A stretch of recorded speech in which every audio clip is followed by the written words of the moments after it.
Então, primeiramente, eu queria dar boa noite a todos, boa noite à professora Márcia, agradecer à professora Márcia Pacheco, que pôde disponibilizar um pouquinho do seu tempo para vir aqui conversar com a gente. Para quem não conhece, a professora Márcia, ela é pedagoga, ela trabalha com a disciplina de didática no Departamento de Pedagogia aqui da Universidade de Taubaté. Ela tem mestrado e doutorado na área de educação e trabalha também no nosso mestrado, né, professora lá. E ela veio hoje falar um pouquinho com vocês sobre políticas públicas, né? Que é dentro de uma sequência de assuntos que iremos trabalhar com os nossos alunos. Professora, seja muito bem-vinda, muito obrigada e fique à vontade no seu tempo para conversar com os alunos. Boa noite a todos. Eu já tinha anotado aqui, né, do chat, a participação de Ubatuba, Taubaté, Mogi das Cruzes, São Sebastião, Paraty entrou, São José, São Bento, né? Muito feliz de estar aqui. Já tinha recebido o convite outras vezes e não pude aceitar, né, Eli? Fiquei chateada. A gente só não aceita quando realmente não tem condições, Com né? certeza. Mas é um prazer. Trabalhei muito tempo, um bom tempo, na educação à distância, não é? Sou uma entusiasta desse tipo de educação, sei que ela funciona, que ela faz efeito, sei dos esforços que vocês não medem para estar assistindo às aulas, para fazer as atividades. E isso, na verdade, vocês saíram na frente, né? Agora, na pandemia, as escolas tiveram que se adaptar ao ensino remoto ou híbrido, né? E vocês já estão nessa condição há muito tempo. A gente sabe da seriedade do trabalho da EAD e eu estou muito feliz com o convite, estou muito feliz de estar aqui e compartilhar um pouquinho com vocês. Eu queria só acrescentar que, assim, como professora da Unital já há muitos anos, em 2009, eu ingressei na Secretaria de Educação, né, mais precisamente na Diretoria de Ensino de Taubaté, a qual tem a minha amiga aí, representando, que eu fiz o convite, e fiz essa opção mesmo, porque eu sempre tive vontade de trabalhar na escola pública, porque eu acho que a escola pública é a escola para todos, não é? E tudo que a gente pode fazer para melhorar o nível de ensino, a qualidade de ensino, nós sempre trabalhamos em prol disso, não é? E aí a nossa temática, na verdade está voltado para as políticas públicas. E eu dou aula também por essa experiência na própria supervisão, eu dou aula de gestão educacional também, né? Eu dou aula de didática e psicologia. Então, tem semestres que eu pego gestão e tem semestres que eu pego só psicologia ou só didática. E eu transformei esse tema numa preocupação nossa. Eu acho que a Maria Sandra pode compartilhar isso. Eu acho que os cursos de formação inicial, eles fazem um trabalho belíssimo e eles cumprem a finalidade, que é dar a formação inicial, não é?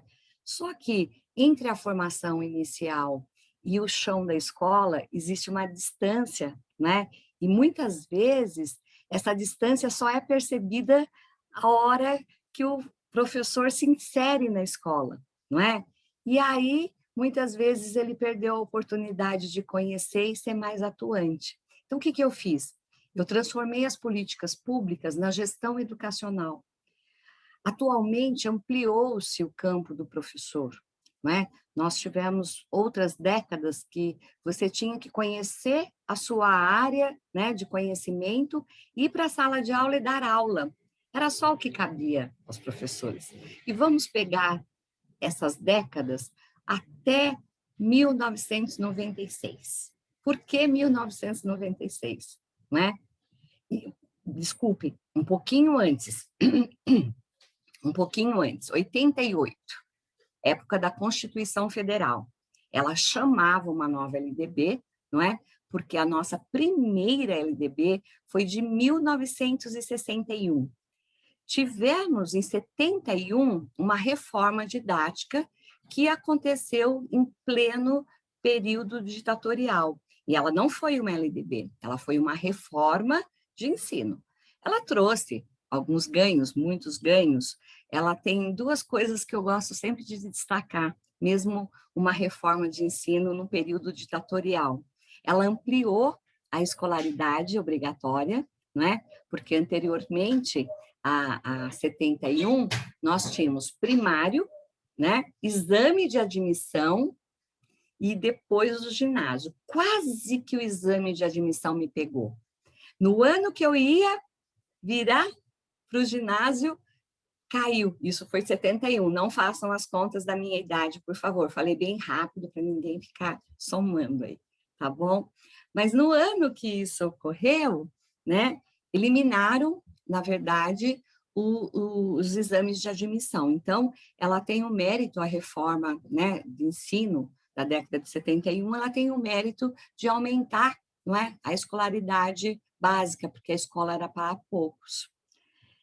Isso vai ocorrendo, 71, a gente tem um marco importante na educação, que logo depois, né, 72, surge, na verdade, uma lei de obrigatoriedade do ensino profissional em todas as escolas em território nacional. Era obrigatório o ensino profissional. Só que o que ocorreu? As escolas não tinham, né, condições de fazer isso, não tinha estrutura, não tinha material humano, os professores não eram formados, e nós ficamos ali, na verdade, brincando de formar tecnicamente, né? Quem já tinha vocação para isso, que era o Sistema S, cumpria a sua atividade. Quem não tinha, colocava alguma disciplina lá para dizer que estava profissionalizante. Por exemplo, tinha algumas coisas voltadas a secretariado, então a gente aprendia a fazer ofícios, cartas comerciais, mas ele era mais ou menos desse jeito, não é? E aí, obviamente, essa profissionalização no ensino médio não vingou, e aí tirou-se a obrigatoriedade com a 744 de 78, e aí ficou realmente só trabalhando o ensino profissional quem tinha realmente a vocação. A gente vai para 1985, começa a abertura, né, democrática no país, começa a se falar, não é, em voltar ao regime democrático. 88 a gente tem a nossa Constituição. Em 88 a Constituição pede, né, que se reformule os níveis de ensino. Aí a gente passa para uma nova nomenclatura. Eu só esqueci de falar que no tempo da 569-2 de 71, a nomenclatura era primeiro e segundo graus, né? E tinha habilitação magistério, que era o único curso técnico que vingou, porque precisava só de material humano, não precisava de laboratório. Então, teve muita formação de habilitação magistério. Quando vem, então, a Constituição pede uma nova LDB, essa LDB só sai em 96. Só que na Constituição de 88, o que é feito? Já muda a nomenclatura do ensino. Aí passa a ser a configuração que nós temos hoje, não é? Educação básica composta pela educação infantil, pelo ensino fundamental e o ensino médio. Estou fazendo só essa contextualização porque ela é o marco da mudança, não é? E o que ela fez, né? Essa LDB fez? A gestão que ocorria nas escolas, ela adjetivou de gestão participativa e democrática. Então, saímos, né, de regimes mais autoritários, que alguém pensava pelo professor, que alguém gestava a escola pelo professor.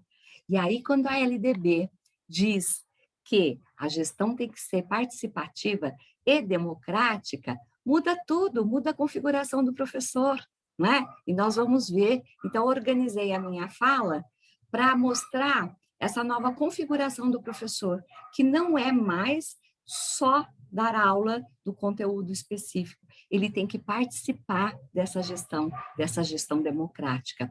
E eu sempre brinco, né? Em todo lugar que nós estivermos, que tiver coisas autoritárias, a gente pode dizer assim, está na Constituição e está na LDB que a gestão é democrática e eu quero participar, tá bom? Então, é só para fazer essa abertura. Eu vou compartilhar com vocês os slides, né, que eu organizei para falar um pouco dessa mudança que ocorre na posição do professor, na escola, e eu vou pedir licença para falar da escola pública. Por quê? Porque, como eu disse no início, é a escola para todos, é a escola que a gente sabe as dificuldades, a gente sabe os desafios, o trabalho das pessoas, e ela ainda é a escola para todos.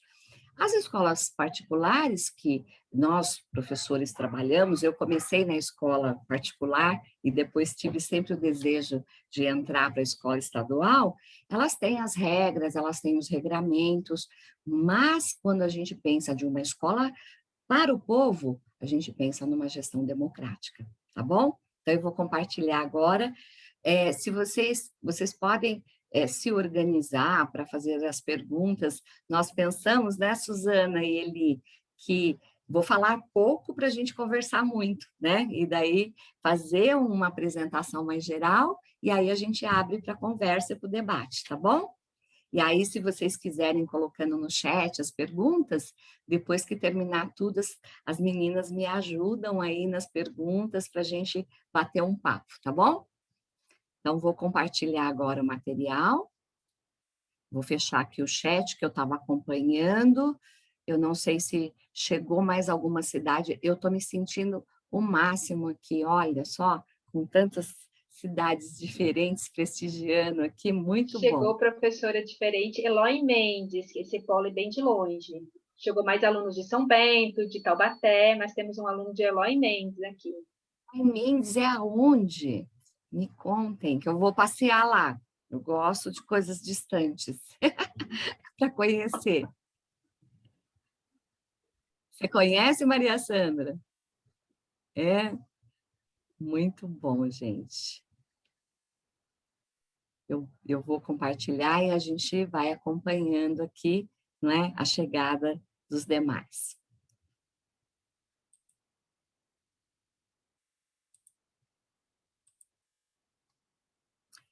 Fica ruim para vocês verem assim? Vocês querem tela cheia? Melhor tela cheia? Melhor, né? Eu acho que tela cheia é melhor, professora. Talvez a Sandra não saiba onde é Eloy Mendes, professora, porque não é o estado de São Paulo, porque nós temos polos fora do estado de São Paulo também. Certo. Ah, sim, que bacana. Olha aí, estou interestadual agora. Que maravilha. Bom, então, eu fiz essa explicação inicial de como que eu traduzi esse tema, porque a gestão, ela vem, né, a gestão educacional para o professor, né? Porque a gente sempre pensou em gestão para o diretor, né? Para o coordenador, e não para o professor era a aula. Só que com toda essa abertura que eu fiz, ela vem para o professor, porque ela vai permitir ao professor participação, não é? E nós vamos ver como isso ocorre. Primeiramente, eu quero apresentar, né, a escola como organização de trabalho e lugar de aprendizagem do professor. Então, como eu disse anteriormente, não é? Temos a formação inicial, não é? Atualmente com 3 anos, já foi de 4 anos, mas atualmente com 3 anos. Obviamente, 3 anos é fornecido, né? É partilhado o conhecimento que é possível nesse tempo. Mas temos muitos conhecimentos necessários à nossa carreira, né? À nossa docência. Seleciona-se isso. E essa formação não para nunca. Ela tem que continuar. Ela vai continuar na escola sob forma de formação continuada, né? Então, nós, professores, nós da área educacional, não podemos parar de estudar nunca. E no bojo dessas considerações que eu fiz da Constituição, da LDB, dizendo que a gestão participativa e democrática é lei, né? O que ocorre no espaço da escola? O sistema escolar, na verdade, tem centrado a escola como um espaço de realização e objetivos de meta do sistema educativo. Então, a escola ganha, não é, uma nova nuance, ela ganha um colorido novo, porque ela fica um ambiente não só que o professor ensina, mas que o professor aprende constantemente. Então, é o lugar de aprendizagem do professor. Porque lá ele não vai se limitar simplesmente a passar o conteúdo da história, da química, da geografia, de língua portuguesa, não é? De todos os componentes disciplinares. Ele está num espaço que ele educa e é educado. Essa gestão centrada na escola, a gente tem que entender a escola inteira como um espaço educativo. Todos da comunidade escolar ensinam e aprendem. Todos têm uma função dentro desse projeto maior, esse projeto educacional, esse projeto de qualidade de ensino.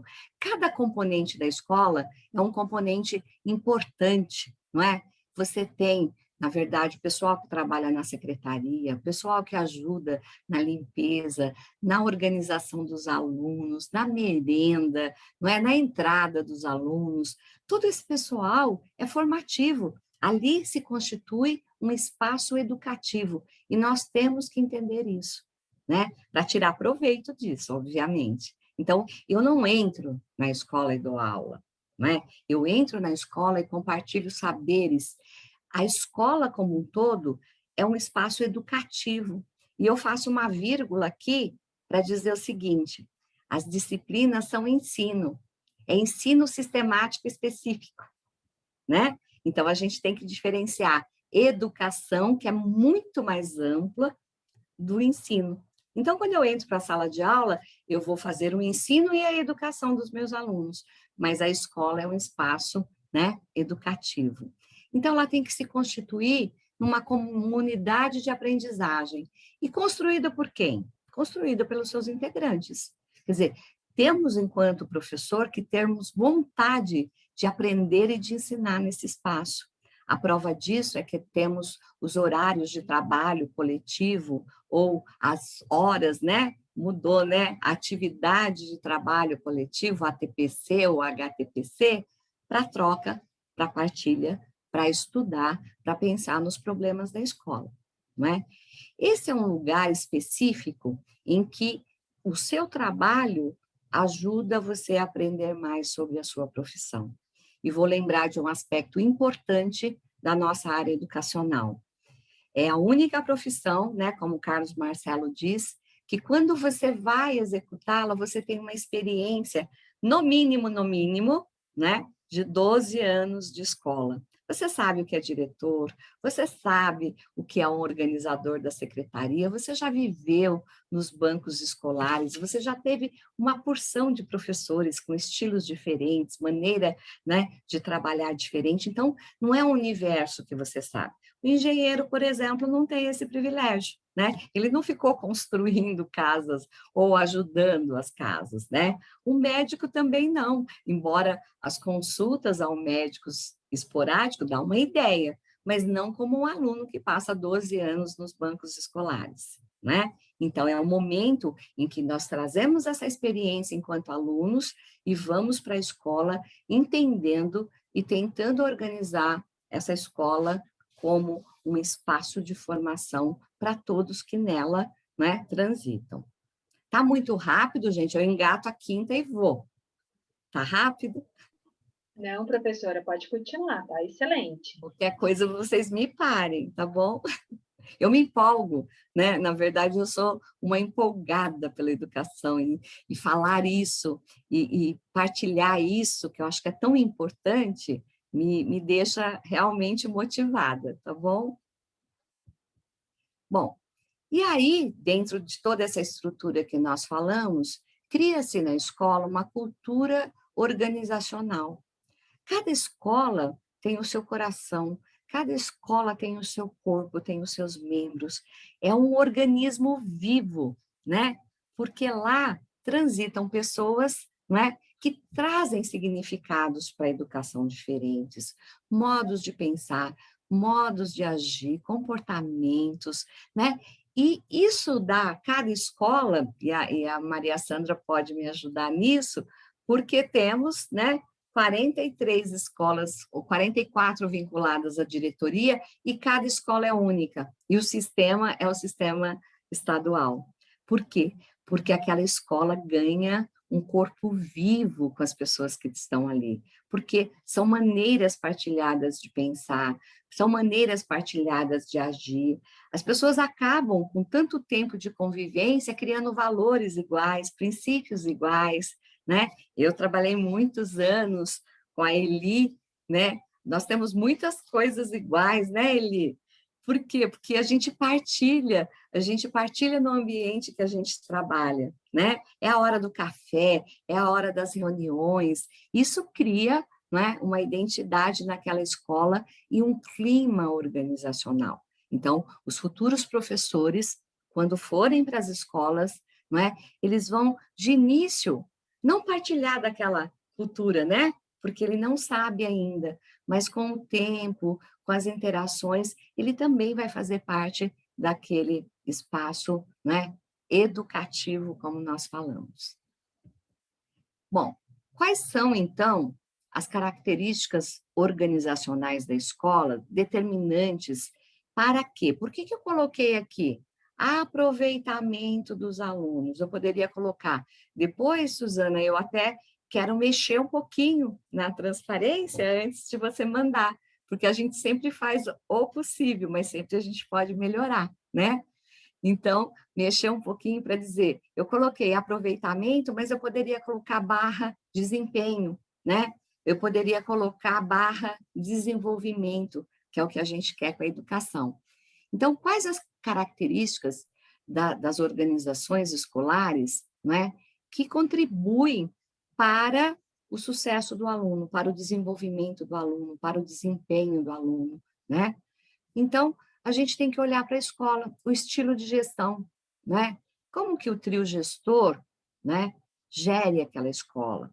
Quais são as suas concepções, os seus valores? Como que ele traça as metas, não é? Ele é otimista, ele é determinado, ele, na verdade, às vezes não. Quer dizer, tudo isso dá um tom, não é? A própria cultura organizacional que eu falei anteriormente, esse clima organizacional.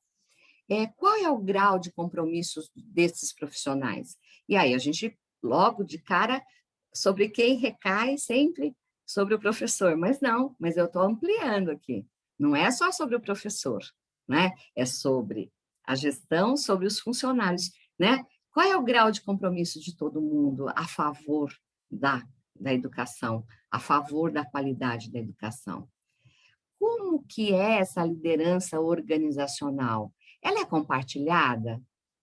Ela permite participação coletiva?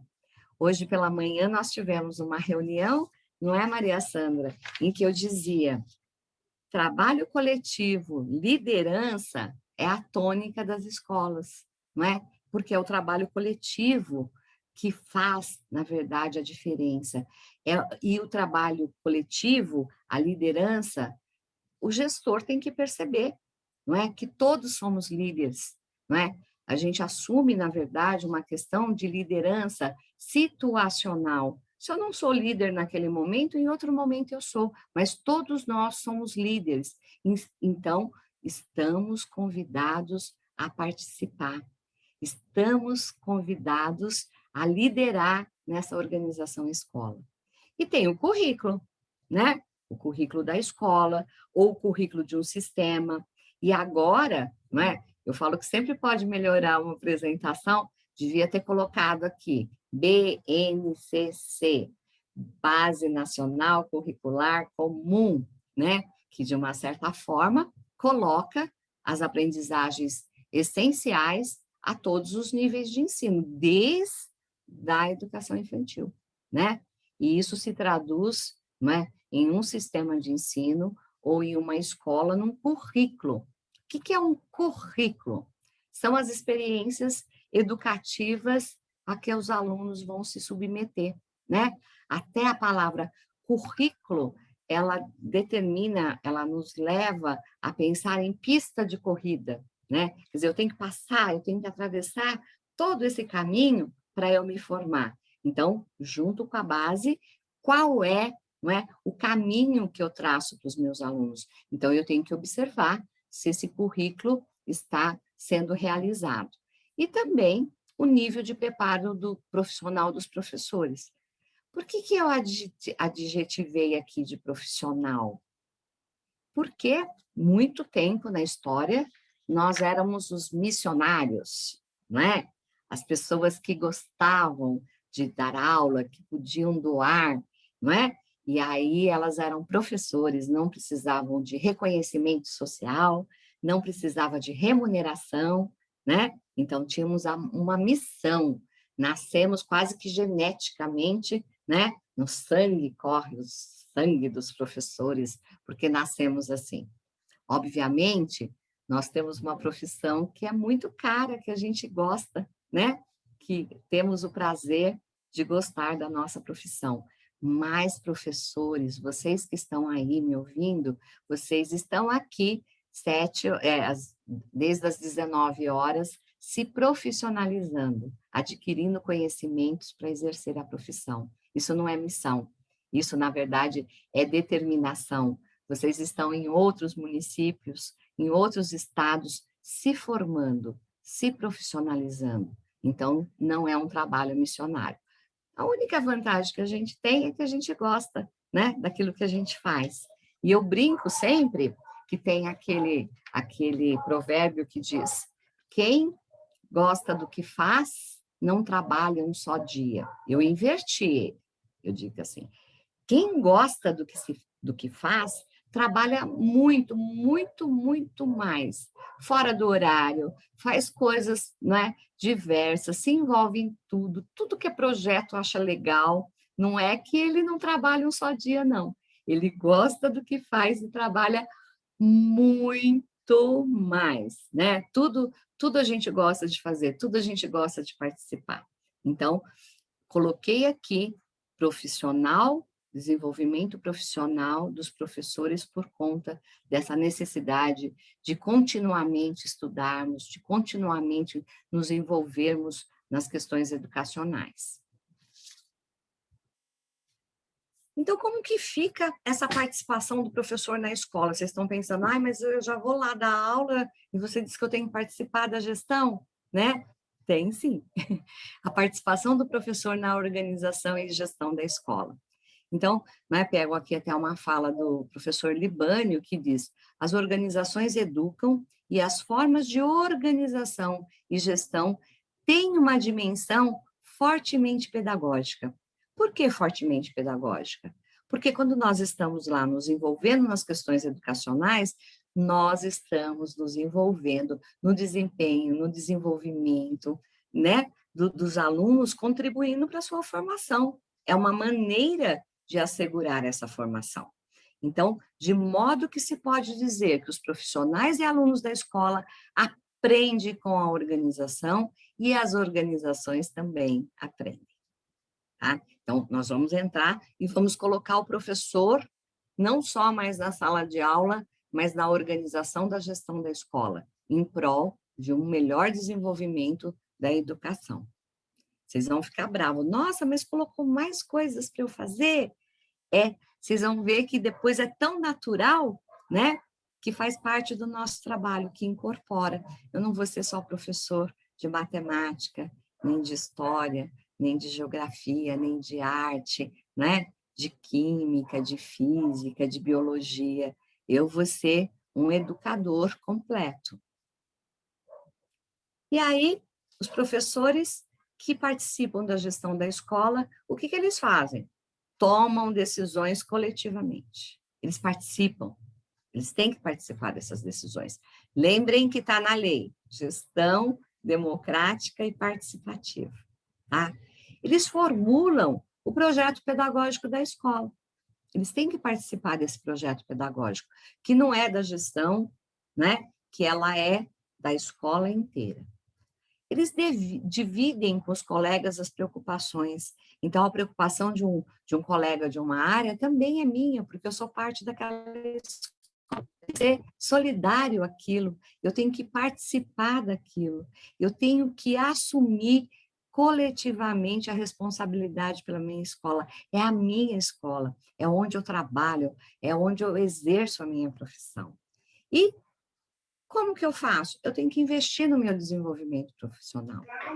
Hoje em dia, a gente tem, eu não sei se vocês conhecem as escolas do programa integral, a supervisora Maria Sandra é supervisora de uma escola dessas, quer dizer, eles acompanham nessa escola de desenvolvimento de tempo integral todo o desenvolvimento do professor. O professor tem um plano pessoal que ele tem que contar, né, Maria Sandra? Lá no final, o que que ele fez, né, para cuidar da sua profissionalização? Como que ele se envolveu? Que cursos que ele fez, né? O que que ele fez de diferente aquele ano que melhorou a sua profissão? É isso. Nós investimos, temos que investir no nosso desenvolvimento profissional, não é? Para quê? Para chegar no ambiente escolar, onde é uma comunidade de aprendizagem, e fazer trocas efetivas. Então, vocês viram que não é pouca coisa, né, para o professor? Tomar decisão coletivamente, trabalhar no projeto pedagógico da escola, discutir com os colegas, ter solidariedade, assumir a responsabilidade da escola e se desenvolver, né?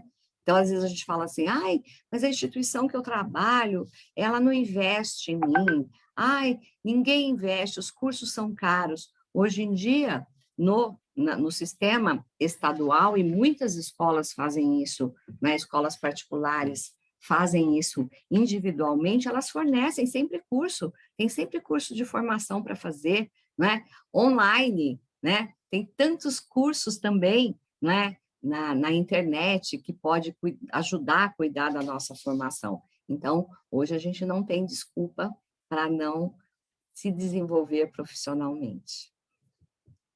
Bom, para que os professores façam isso, né, participem dessa gestão, como eu falei, eles têm que conhecer bem os objetivos e o funcionamento de uma escola. Agora, não mais com aquele olhar de aluno, né, que você saiu da formação da educação básica, ou mesmo que você tenha esperado algum tempo, você traz esse conhecimento. E aí, agora você volta para a escola de uma maneira diferente. Agora você é o professor, né?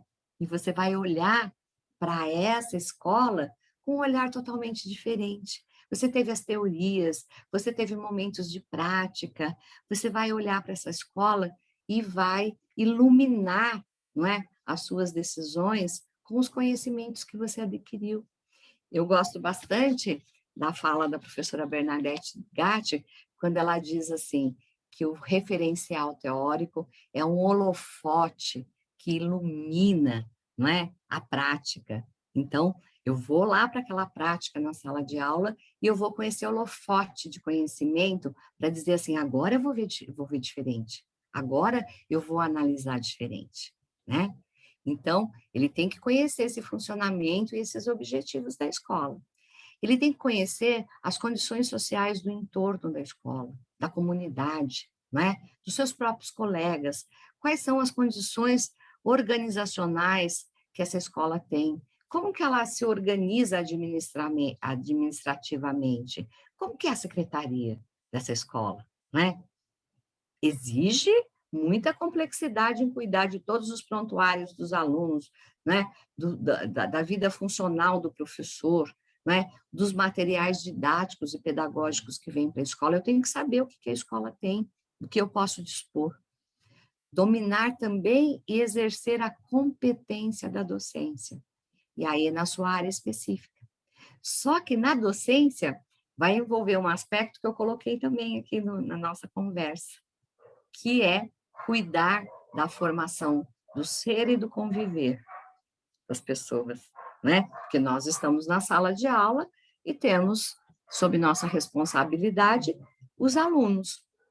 E eu tenho que cuidar disso. Então, a competência do professor, ela se expande muito mais nesse sentido. Tem que trabalhar em equipe e colaborar com os outros profissionais. Então, vocês estão vendo que não é pouca coisa que se exige do professor.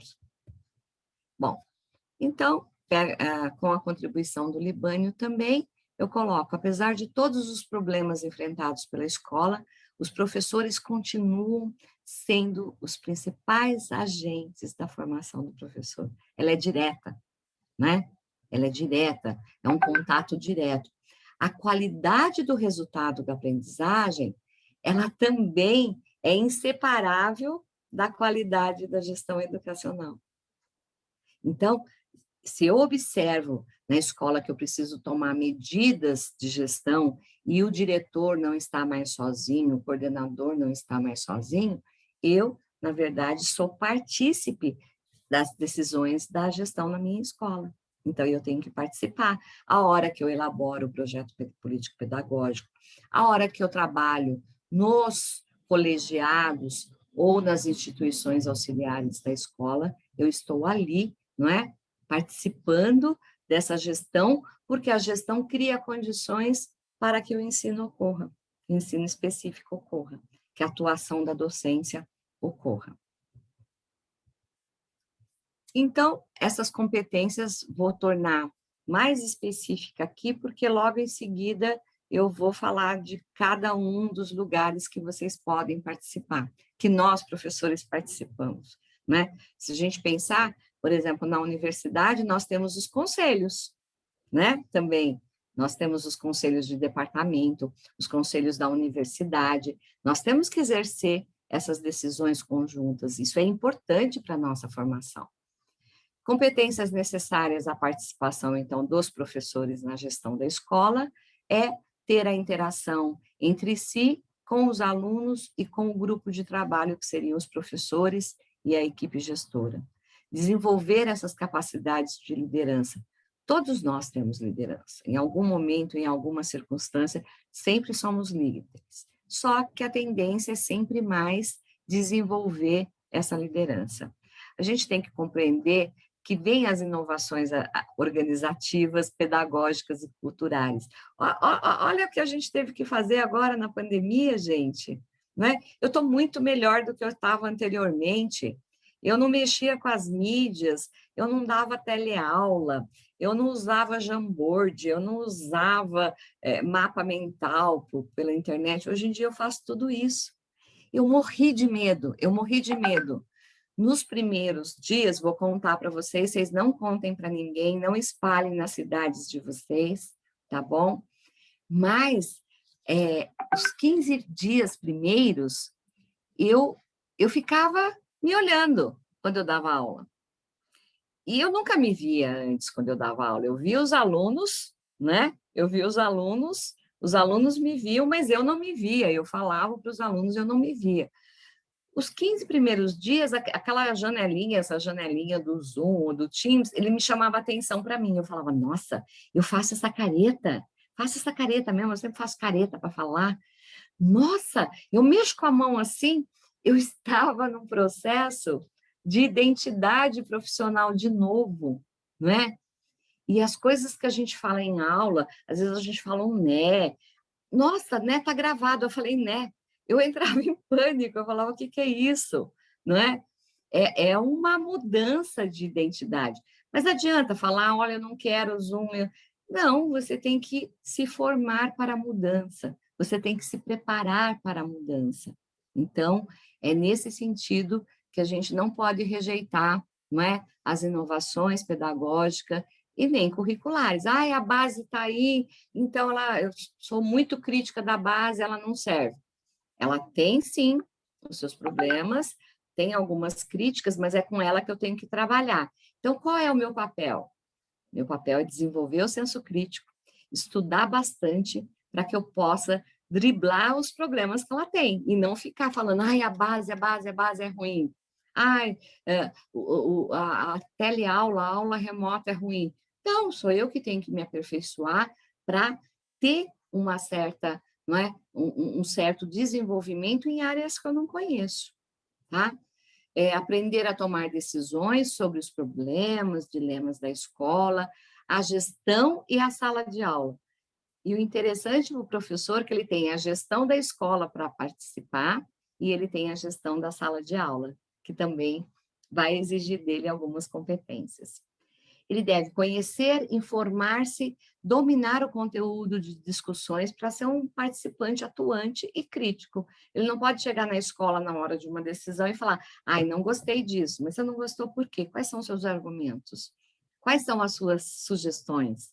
Não é? Porque a crítica é assim, eu critico, mas quando eu critico, eu balizo os dois pontos, pontos positivos que tem, pontos negativos, e ofereço a sugestão, né? Quem só critica tem cri-cri, né? Não é crítico. Quem olha os pontos positivos de uma situação, olha os pontos negativos, e frente à análise deles, oferece uma possibilidade de mudança, é uma pessoa crítica. Quem fica, ai, não gosto disso, isso não está bom, não gosto, é um cri-cri, toda hora ele está criticando, não é? E aí não serve nem a palavra criticando, porque criticar é uma operação do pensamento que exige isso, ponderação dos dois pontos e a sugestão, tá? Ele tem que saber elaborar planos de ensino, planos de ação, projetos. Ele tem que fazer pesquisa, o professor tem que ser um pesquisador. Ele olha para algo e ele fala, nossa, isso me espanta, o que é isso? E ele vai estudar para compreender. E aí ele vai também atuar na crítica, né?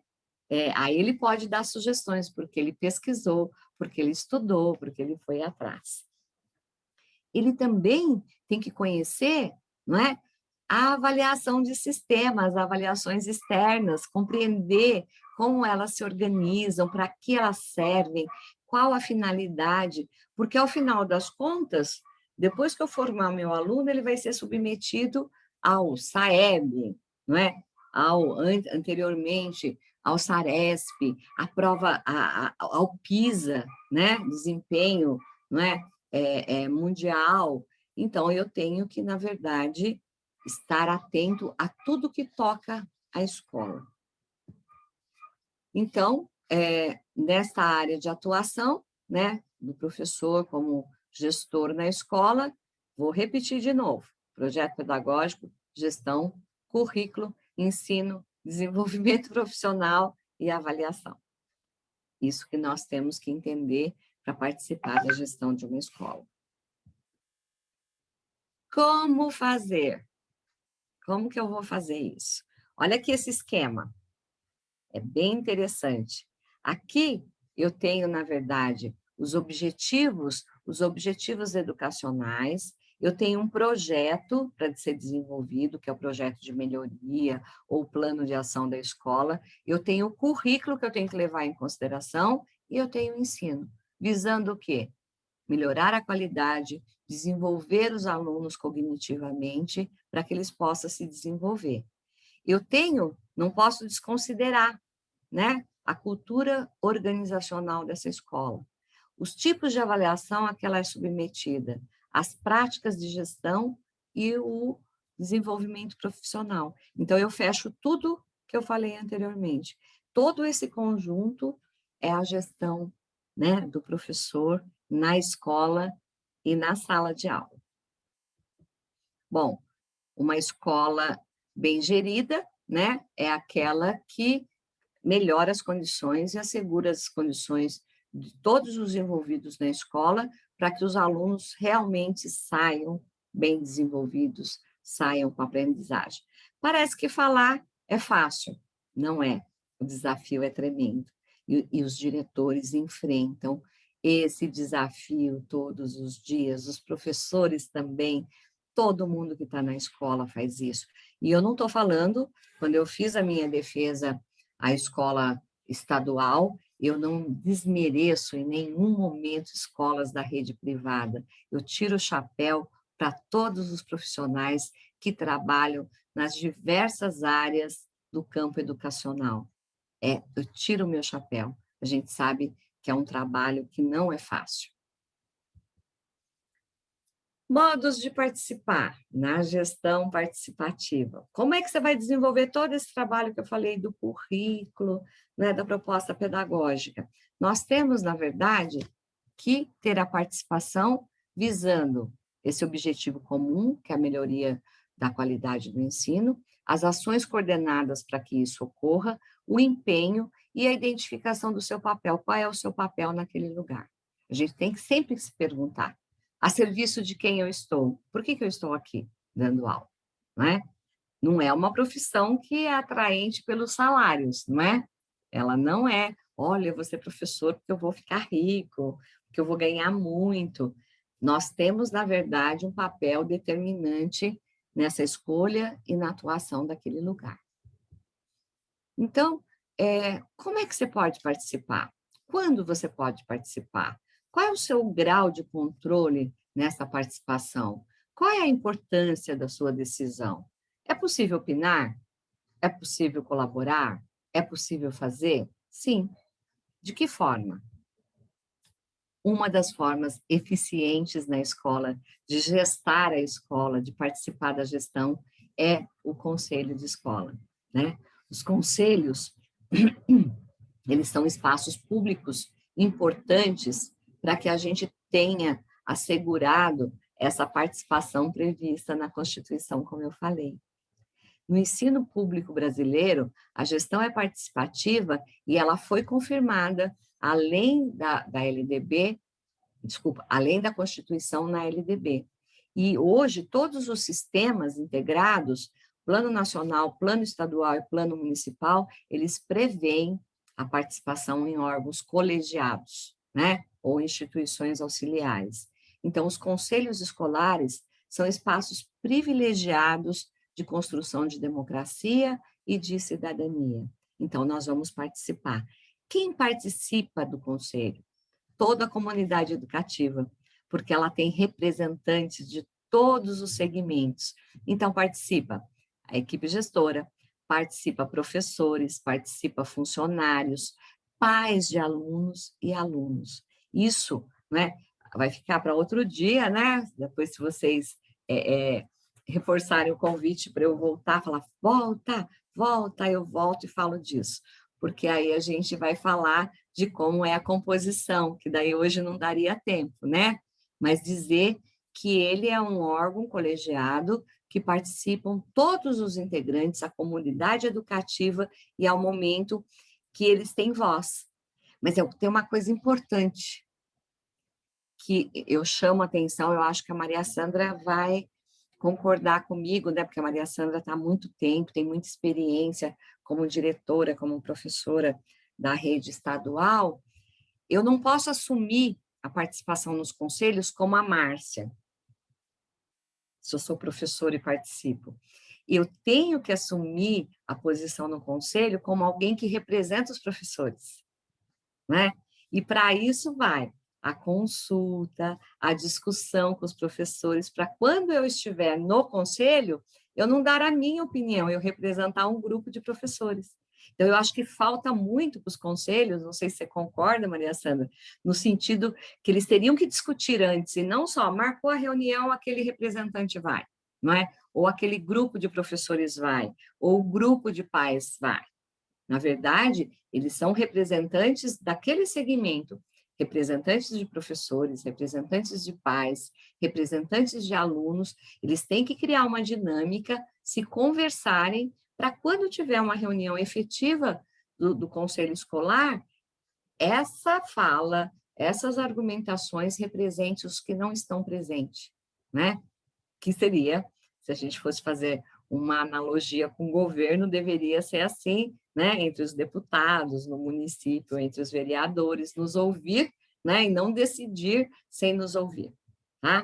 Então, tem que se criar uma dinâmica para que isso, de fato, ocorra. Aí, sim, ele vai ser um colegiado representativo, tá? Então, ele tem na escola pública, ele não tem na escola privada, a escola privada não faz esse tipo de conselho, mas muitas vezes ela faz reuniões pedagógicas e dá voz a todos, né? Mas na escola pública tem uma exigência, né, que tenha o conselho de escola, a participação para ser democrática de todos. Bom, outra aí já não é um colegiado, é uma instituição. Ela é uma instituição auxiliar da escola, Associação de Pais e Mestres. Também tem representatividade de todos, não é? Só que a Associação de Pais e Mestres na escola, ela fica também como uma gestão democrática, mas não sozinha. Então, ela tem o conselho de escola e tem o Grêmio Estudantil, que é uma lei federal que assegura e que tem que ter, não é? Também participação dos alunos. Eles se organizam entre eles, e aí a lei federal que diz isso, não dá para a gente ficar discutindo hoje, né? Como que se compõe, é até interessante que saiba, né? Quem participa, quando participa, tem, na verdade, todos os responsáveis para cada área, né? Mas ela também não faz sozinha, ela faz com o conselho de escola. Ela é criada para quê? Para ajudar os objetivos educacionais. Por isso que os professores entram, né? E aí ela também vai atender as demandas da comunidade, pais e responsáveis pelos alunos. A PM ela é fundamental para esse entrosamento, ela que vai gerenciar a vida financeira da escola, né? Eles têm funções definidas, por exemplo, se eu fizer o calendário da minha escola, eu tenho que passar pelo conselho de escola, né? Para o conselho de escola aprovar. As decisões que eu tomo têm que ser passadas pelo conselho de escola. A PM, se vem uma verba da PM, esses membros têm que gerir e depois passam para o conselho de escola. Eles trabalham de forma combinada para dar ao professor a condição de realmente viver na escola uma gestão democrática. O que não pode? Não pode você ir para a escola como futuro professor sem saber, né, desses colegiados e instituições e ficar lá e falar, tudo que aconteceu não tem nada a ver com isso, foi o diretor, né? Não, não foi o diretor. Você tem que participar. E aí, aqueles professores que você sabe que participam, às vezes você não vai diretamente, mas você fala, olha, leva a tal demanda, olha, leva a tal discussão lá que é importante. Você participa também, o tempo todo. Bom, e aí, né, essa parte do colegiado permite a participação, a organização didática administrativa da escola também permite a participação, né? Quando a escola elabora a sua proposta pedagógica, os professores têm que participar. A proposta pedagógica, eu vou até dizer quais são os objetivos, o regimento da escola, né? Tem que ser discutido com a escola, os planos de gestão também vão exigir participação dos professores, e aí tudo isso desemboca no seu plano de ensino e no seu plano de ação. As coisas têm que ser articuladas. Se tudo funcionar assim, numa engrenagem articulada, a gente vai ter sucesso educacional. O regimento da escola, ele tem uma estrutura, né? Ele normatiza, o Militão, ele diz que o regimento é a constituição da escola. Está lá tudo que pode, tudo que não pode fazer. Ele cria as normas, as regras, a forma didática. Eu gosto muito dessa definição dele, que fala que é a constituição da escola. Ah, mas isso pode? Olha, no regimento. Não, fez isso, não pode. Não, mas não está no regimento. Então, o regimento tem que ser muito bem cuidado. Então, ele tem uma organização técnico-administrativa, didático-pedagógica, e também ele tem, ele tem uma organização que é de reger as normas de convivência da escola. Além disso, ele tem que ser coerente com a proposta pedagógica, ele tem que ser harmônico e seguir as determinações legais, porque somos regidos por legislações educacionais, então a nossa autonomia ela é um pouco restrita, né? Não podemos fazer tudo porque a legislação cerceia alguns movimentos. E essa construção coletiva do regimento também é para a melhoria da escola. Na proposta pedagógica, ela deve ser organizada para quê? Para ter um marco referencial. O que eu quero? Né? Então, ela parte de uma discussão assim, escuta, que situação essa escola tem? É um marco situacional. Em que pé ela se encontra? Depois ela tem um marco filosófico ou doutrinal. Ela diz assim, quais são os meus princípios? O que eu penso que é educar? O que eu penso que é aprender? Para que aprender? Então, ela tem um marco filosófico ou chamado doutrinal. Aí ela tem um marco operativo, que é a hora dela realizar as ações. Então, ela viu onde ela estava, observou seus princípios e agora ela traça, eu quero chegar em determinado lugar. Ele faz, no segundo momento da proposta, um diagnóstico muito efetivo do que está ocorrendo na escola e vai para a programação. Não pode parar, só pensar e parar. Tem que fazer as ações. Então, na programação, coloca os objetivos, quais são as estratégias, as determinações gerais e as atividades que vão compor permanentemente essa proposta pedagógica. As relações na escola mudaram e, por isso, na verdade, né, a gente tem essa convivência mais participativa e a gente tem que dar conta do aspecto educacional. Gente, mas não parou aí. Eu vou até beber água, eu cansei de tanto que a escola tem que fazer, de tanto que vocês têm que trabalhar. Vocês podem beber aguinha aí na casa de vocês também, tá bom? Bom, nós fomos bem para o âmbito da gestão. Agora, nós estamos, né, eu vou colocar aqui para vocês a questão da gestão da sala de aula, da gestão da convivência, né? Porque mudou-se, as relações sociais estão conflituosas, nós estamos vivendo num momento difícil, né? Não só do país, mas do mundo, né? Nós estamos vendo a nossa vulnerabilidade, nós estamos vendo muitas vezes a nossa sensibilidade afetiva para lidar com as coisas, e tem pessoas, né, que, na verdade, elas vão precisar de ajuda nessa convivência com as pessoas, tá? Para saber o seu modo de agir. E aí entra para o professor um papel importante, que é cuidar um pouco do aprender a ser e aprender a conviver. Tá bom, aprender a conhecer está relacionado ao conhecimento da escola. Aprender a fazer é utilizar o conhecimento para desenvolver as habilidades e competência. Mas aprender a ser e aprender a conviver está no âmbito da relação, está no âmbito da interação. E aí a gente tem, às vezes, quadro de violência na escola, quadros de indisciplinas, conflitos que o professor precisa gerenciar. Então, é no âmbito aprender a ser e aprender a conviver. Bom, aprender a conviver é bem difícil, né? Respeito às relações. Parece que é fácil, né? E a gente se esforça para isso, graças a Deus. Mas as relações humanas, elas não são fáceis, elas não são simples, né? Salva as diferenças, salva a cultura, salva a história de vida. Respeito às relações humanas, cooperação, uma boa comunicação, né? Às vezes eu acho que eu fui super clara, eu falei, mas a diferença entre o que eu falei e o que o outro ouviu é muito grande muitas vezes, né? Gerenciamento positivo dos conflitos, consciência e responsabilidade social, ter empatia, né? Saber apreciar e respeitar a diversidade e ter o espírito de solidariedade.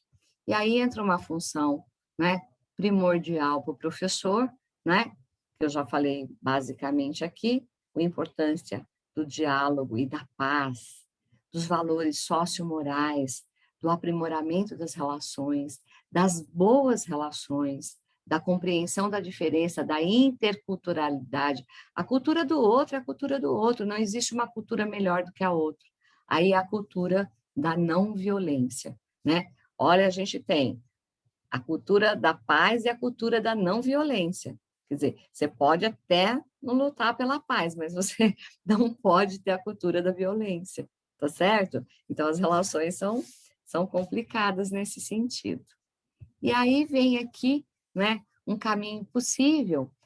Quando eu trabalho com gestão, com os alunos, eu posso até ver depois com calma e pegar o endereço para vocês. Tem cartilhas que o Estado faz para trabalhar isso.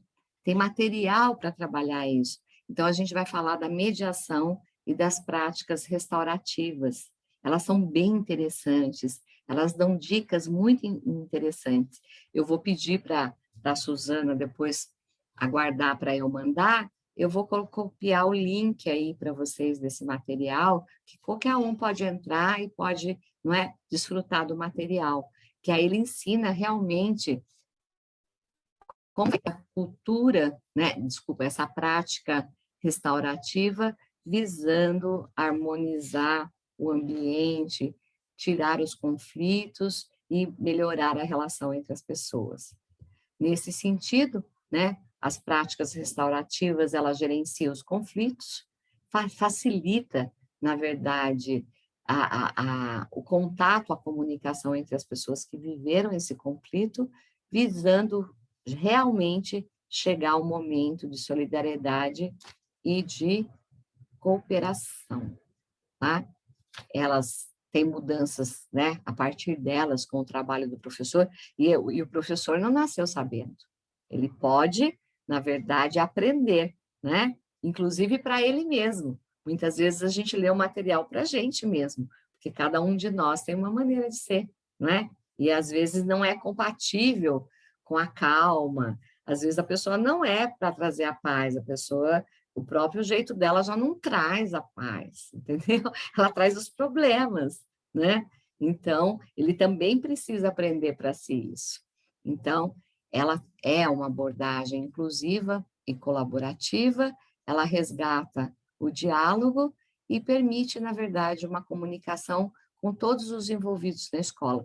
Muitas vezes, um conflito entre alunos, ele não para ali, ele vai para a família, ele vai para o bairro, às vezes, né? E aí, o papel do professor é minimizar isso já no ambiente escolar.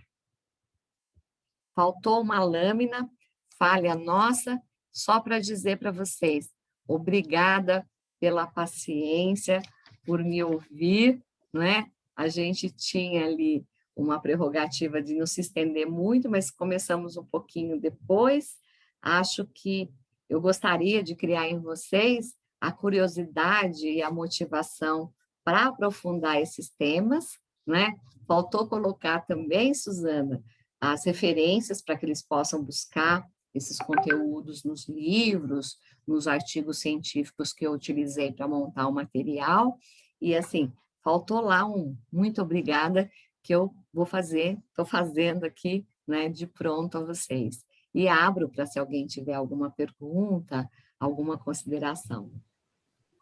Professora Márcia, eu já vou começar a campanha. Volta, volta, volta, que a senhora abriu espaço aí, por favor. Para quem chegou um pouquinho depois, só para mostrar, assim, além de toda essa paixão que a professora Márcia Pacheco passa para a gente, ela fala, vocês viram que ela fala com propriedade. A professora Márcia Pacheco, então, ela tem toda a formação de mestrado, doutorado na área, ela trabalha com formação de professores no curso de pedagogia da universidade, no mestrado de desenvolvimento humano, porém, como ela mesma falou, ela tem muitos anos de experiência na Secretaria de Educação. Então, ela tem esses dois lados, por isso que ela vem e fala com essa propriedade toda para vocês, e por isso que a gente queria que ela tanto viesse conversar aqui com a gente hoje. E eu já comecei a campanha para voltar. Bom, eu sempre vou, eu sempre digo sim. Olha, a Eli me conhece, eu só digo não quando eu não tenho uma possibilidade, né, Eli? Aí não tem uma, mas às vezes eu acho brecha. Hoje, por exemplo, é dia que eu não dou aula na faculdade, né? Então, por isso, eu estou abrindo meu espaço, né, livre. Mas tem épocas que a gente não tem uma noite livre, né? Então, Nós sabemos, professora, por isso que a gente agradece muito esse seu tempo aqui. Ô, Márcia, eu queria falar um pouquinho também, porque professor não deixa de falar, né? Tem que falar, né? Senão não tá bom, né? E, na verdade, eu queria só colocar isso, né? Da importância dessa sua fala para a formação, né, das licenciaturas e da pedagogia, porque a gente ainda sofre do mal de que eu sou professor, é sala de aula. Eu não consigo ainda ampliar meu olhar e ver que aquela escola é minha e que eu tenho responsabilidade em todos aqueles cantos, né, no currículo que é visível e no currículo oculto. Eu preciso estar presente lá. Né? E isso é uma coisa assim, que a gente bate, fala, mas é difícil, porque é só vivendo, né? Então, eu acho que essa sua fala, ela vem dizer para eles, e eu fico muito feliz, quero agradecer muito você ter vindo, porque é uma fala assim, fundamental. Gente, a escola mudou. os nossos espaços hoje são outros, e nós precisamos estar em todos eles, e olhar para todos eles, porque é um trabalho diferente, não é mais aquele de antes, né? Que eu entrava, fechava minha porta de sala, dava minha aula, saía e ia embora, né? Não é mais assim. Né? Então, entender, conhecer, às vezes a gente coloca algumas questões assim para eles, vão no site do MEC, procurem a legislação, e eles ficam bravos, né? Ah, mas aí tem que ficar pesquisando, tem que ficar indo. Precisa saber fazer isso, precisa conhecer as leis, né? Para a gente poder ser um bom profissional, que hoje, vocês que estão se formando, né, não vão ser mais só aquele professor que entra na sala, fecha a porta, né, e sai e vai embora para casa. Então, quero agradecer muito, porque foi uma fala muito importante hoje. Eu acho assim, começamos muito bem o ano, né? Eu acho que a gente tem que entender, não é, essa possibilidade dessa atuação, não é? Já passamos. Eu digo assim, antes nós pedíamos para participar, a nossa geração pedia para participar, Maria Sandra, a gente falava que a gente quer participar e não podia. Agora está assim, participe, vai para o conselho de escola, vai para P. Aí as pessoas não querem, e a gente lutava para participar. Eu quero participar, eu acho que poderia ser feito dessa forma, poderia, né, a gestão ser feita desse outro jeito, mas, na verdade, não nos deixavam, porque era autoritário, porque era fechado, não era democrático. Agora, na verdade, hoje está falando, participe, você tem todos os espaços para participar, né?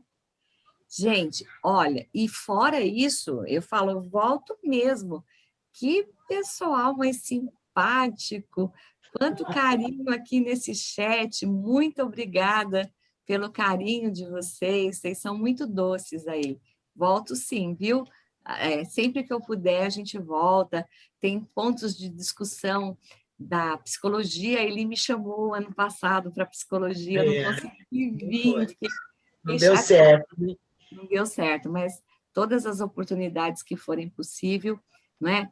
Vai ser muito bom participar com vocês. Obrigada, eu estou olhando aqui o chat. Muito obrigada pelo carinho de vocês, viu? Nós é que agradecemos, professora. Vou abrir, se alguém quiser fazer alguma pergunta, ou quiser escrever no chat, que aí a gente lê aqui, eu, professora Eli, professora Edson também está aqui, a gente pode ler para vocês. E, assim, muitos já pediram o seu material, professora, eu vou aguardar que você coloque o link, coloque todas as correções que você quiser, porque eu entendo perfeitamente. Só tem que me dar o final de semana, gente, porque na semana não tá, a gente não consegue, né? Não cabe mais nada, mas passando o final de semana, eu e a Suzana já estamos conversando, a Eli também, a gente tem ponte direto, eu faço as inclusões que eu gostaria e mando para vocês, tá bom? Aqui tem gente pedindo mesmo no chat, vou mandar com o maior prazer. E utilizem mesmo, quanto mais professores puderem participar, olhar esse material e entender que tem que participar, é importante, divulguem sim. Nossa, muito bom aqui. Obrigada, viu, gente? Obrigada pelo carinho de vocês, tá bom? Nós agradecemos, professora, todo esse conhecimento de poder compartilhar, poder dividir conosco aqui. A gente sabe que você tirou do seu tempo, do seu trabalho, que às vezes é seu momento de descanso, né? A gente sabe o quanto você trabalha, né? Então, nós temos que agradecer aqui. Os alunos só estão lhe parabenizando, acredito que está acompanhando aqui no chat, né? Estou acompanhando o chat, já está, volta, Márcia, vou voltar, gente, eu volto. Eu adorei vocês, muito obrigada. E eu quero colocar de público, eu fiquei emocionada com a presença da Maria Sandra, muito bom, porque hoje ela já teve formação de gestão, a gente fala de gestão o tempo todo, e ela também dispôs do momento dela livre em casa para prestigiar. Muito obrigada, Maria Sandra, você me emocionou, viu? A gente também agradece, né? Porque prestigiar você está nos prestigiando aqui também. Nós também agradecemos a sua presença, Maria Sandra.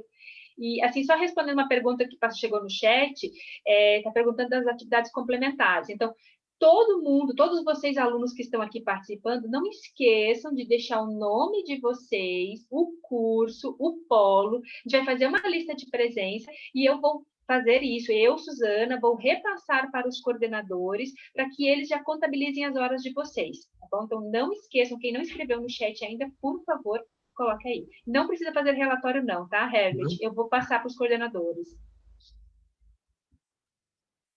E, ó, relativo à gestão participativa no que se refere à educação especial.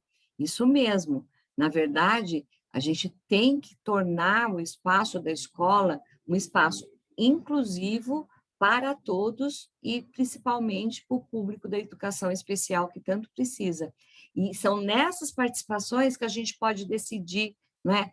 A gente tem prédios, antigos prédios escolares, poucos têm acessibilidade, é uma luta da Maria Sandra isso. Por que os colegiados não privilegiam isso? Se todos os professores começarem a solicitar, a defender esses espaços, tem muita coisa para fazer, mas a gente precisa ir lá fazer, a gente precisa ir lá participar, né? Então, é nesse sentido. Tem, sim, a gestão participativa, ela tem que estar incluída sempre a inclusão geral, que é uma tônica, né? Todas as escolas têm que ser inclusivas e as escolas têm que atender também às necessidades, né, da educação especial. Ver se tem mais alguma aqui. Só agradecimentos, professora, falando como a senhora contribuiu para a formação deles, eles estão fazendo um vínculo da sua fala com as disciplinas com que eles estudam na licenciatura.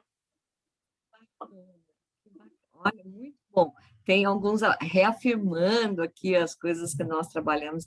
Eu fico muito satisfeita, eu fiquei muito feliz, né? E eu venho mesmo porque eu admiro o trabalho que vocês desenvolvem na EAD.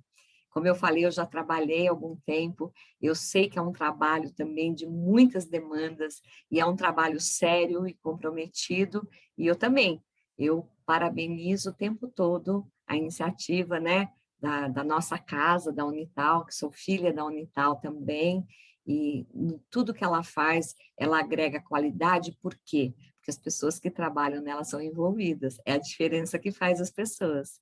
Então, estenda aos demais aí da EAD os meus cumprimentos, mande o meu abraço e o meu beijo para eles, tá bom?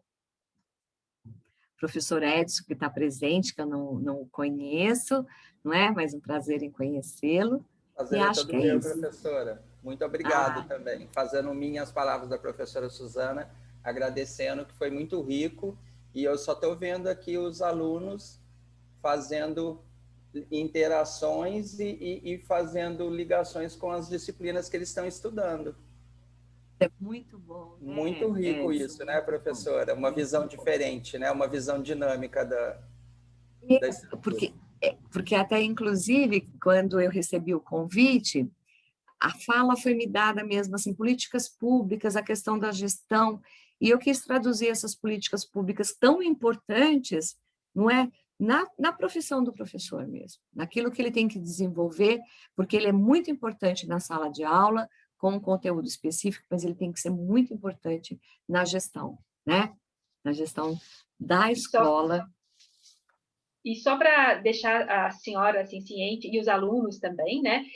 Essa fala que nós escolhemos para você, professora Márcia, é porque nós temos um planejamento para o ano, e nós queremos mostrar essa construção histórica da legislação, nós queremos chegar na BNCC, que a senhora falou durante a sua fala. Então, nós temos todo assim, um planejamento ao longo do ano, uma fala, pelo menos por mês, assim, do que nós queremos construir. Então, nós temos políticas públicas como, digamos, o nosso tema maior, e ali dentro nós temos vários subtemas que nós queremos ir falando com os alunos, queremos ir discutindo com eles, assim, ao longo dos meses, ao longo do ano mesmo.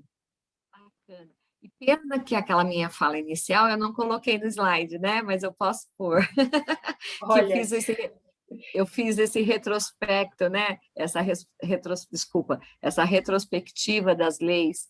Posso colocar, porque eu trabalho isso na gestão lá com o pessoal de letras. Tá bom? A senhora que sabe, eles só estão esperando o slide, a senhora tem o tempo que for preciso, coloque as informações que achar necessário e depois eu passo para eles. Respondendo para o Beto, né? E respondendo para os outros alunos, sim, nós estamos gravando. Eu pedi autorização para a professora Márcia Pacheco, e depois a gente passa o link para vocês de toda dessa sua fala, né? De toda essa conversa que a gente teve aqui. Se ninguém tiver mais perguntas, eu vou liberar a professora, né? Eu queria agradecer imensamente a sua presença, a presença da Maria Sandra, professora, obrigada também, professora Eli, professora Ed, a professora Márcia também, ela está com o vídeo fechado, porque ela não pôde abrir o vídeo. A Márcia está aí? A Márcia também, a Márcia Oliveira também está aqui, tá? Então, agradecer a presença. Um abraço para a Márcia. Muito obrigada, viu? Muito obrigada. Márcia não pôde abrir o vídeo, tá? Pôs com coraçãozinho ali, professora. Ela só colocou um coraçãozinho para você, professora. Ai, que ótimo. Obrigada. E agradecer a presença dos alunos. Olha, como eu falei, professora, nós temos alunos aqui de Minas Gerais, do Rio, do estado de São Paulo, nós temos vários estados aqui diferentes. Tá? Então, assim, agradecê-los também que tiraram esse tempinho para ficar aqui. Temos alunos de diversos cursos diferentes. Eu vi aluno de Química, de História, de Matemática, de Física, de Pedagogia, de Educação Especial. Quer dizer, nós temos vários alunos, até inclusive, que não são dos cursos de licenciatura e que vieram prestigiar a senhora. Então, obrigada a todos eles e obrigada à senhora. Um grande abraço, Suzana. Muito obrigada pela acolhida, pelo apoio, né? Nos bastidores. Muito obrigada, grande beijo a todos, né, Márcia, vai um coração também para você, sempre gosto de te ver, são pessoas que eu admiro de fato, tá bom? Muito obrigada, Maria Sandra também, muito obrigada. Queridos, tudo de bom para vocês, os futuros professores, daqui a pouco colegas, né, que sejam muito felizes dessa escolha, é uma profissão que, na verdade, faz uma pessoa, na minha idade, essa hora, tá com esse entusiasmo, é porque eu amo o que eu faço, tá bom? Tchau, gente. Tchau, professora. Tchau para vocês todos. Boa noite. Boa noite. Tchau, tchau. E volta, professora. Volta.